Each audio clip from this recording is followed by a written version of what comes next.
All right, so a lot of folks may not have ever heard of the Great Pacific Garbage Patch, but in case you haven't, it's a giant pile of garbage that's just floating around in the ocean.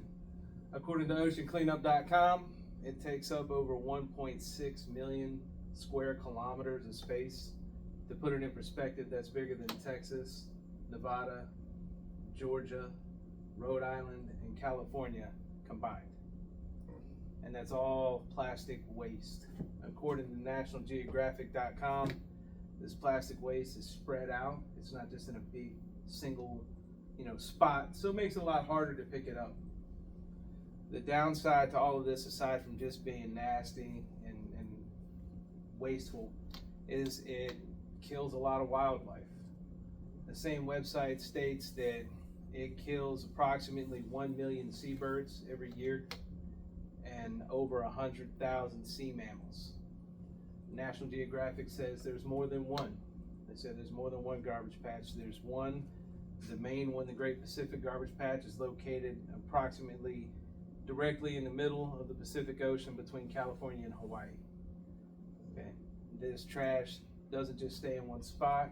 Ocean currents, temperatures, everything kind of dictate the way it goes and where it's at.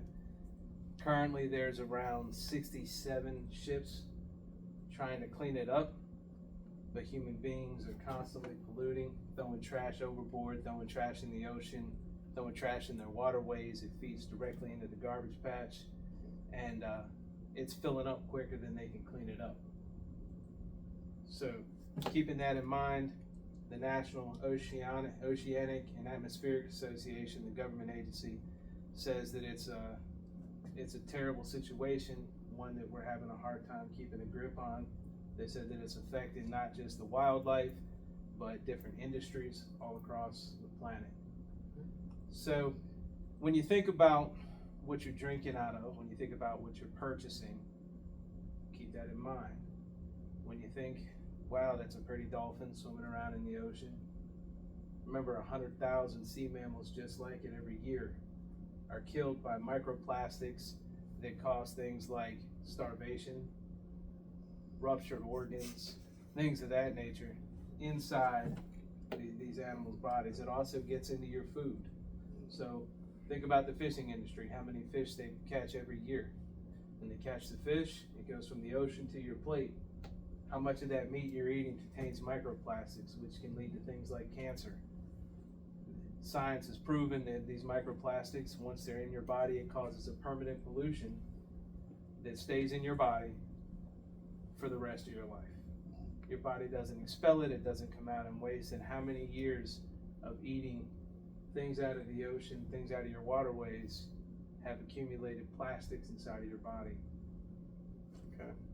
So in closing, I just want to say I think that the ocean is a huge part of our environment. It's a huge part of our ecosystem. It's very, very important to the economy and our health. And I think that we need to keep in mind when we're purchasing things, when we're throwing things away, we can reuse these things. So what can you do to help reduce the garbage patch? You can reuse your bottles. You can reuse plates. Stay away from, single-use plastic items that you're just going to throw into a landfill.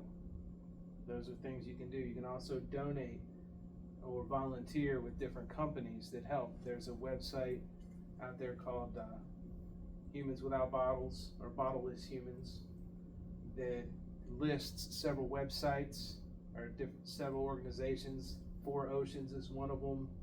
Ocean Cleanup is one of them. You can volunteer your time. You can donate money to these organizations to try to help them out. According to their website, Ocean Cleanup, they raised somewhere around $7 billion over the last 10 years to help them in their efforts, and it's still not enough. So think about it as you go on through life, and thank you for coming. Appreciate it.